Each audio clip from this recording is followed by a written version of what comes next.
একি ডিকে এখানে? মা এসব কি বলছে? আমি ডিকের সন্তান? মায়ের সাথে দেখা করতে মায়ের বাড়িতে গিয়ে ডিকেকে দেখেই চমকে গেল কম্পাস।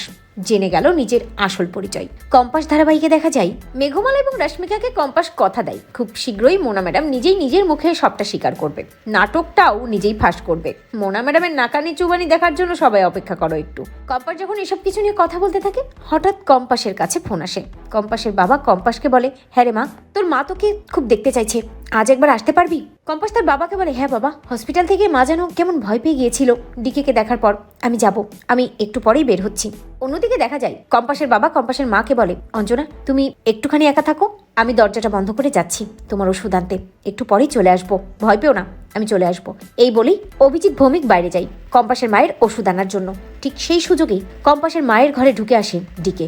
বাইরে ডিকের পাহারাদাররা দাঁড়িয়ে থাকে, কিন্তু ডিকে ওদেরকে বলে, তোমরা এখান থেকে যাও, তোমরা গাড়িতে গিয়েই বসো, আমি কিছুক্ষণ পরে আসছি।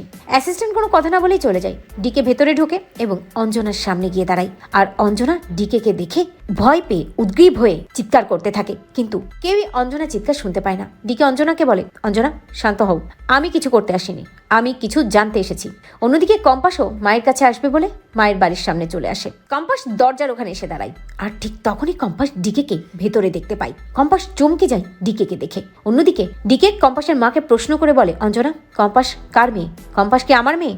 সত্যি করে বলো অঞ্জনা, কম্পাস কি আমার আর তোমার মেয়ে, নাকি অভিজিৎ ভৌমিক আর তোমার মেয়ে? সত্যি করে বলো। কম্পাসের মা খুব ভয় পেতে থাকে। অন্যদিকে কম্পাস দরজায় দাঁড়িয়ে এমন দৃশ্য দেখে আর এই সব কথা শুনে চমকে যায়। তো বন্ধুরা, তোমরা এটাই চাও তো কম্পাস যেন নিজের আসল পরিচয়টা জানতে পারে এবং এই ডিকে কে যেন কম্পাস শাস্তি দিতে পারে? কমেন্ট করে জানাতে ভুলো না।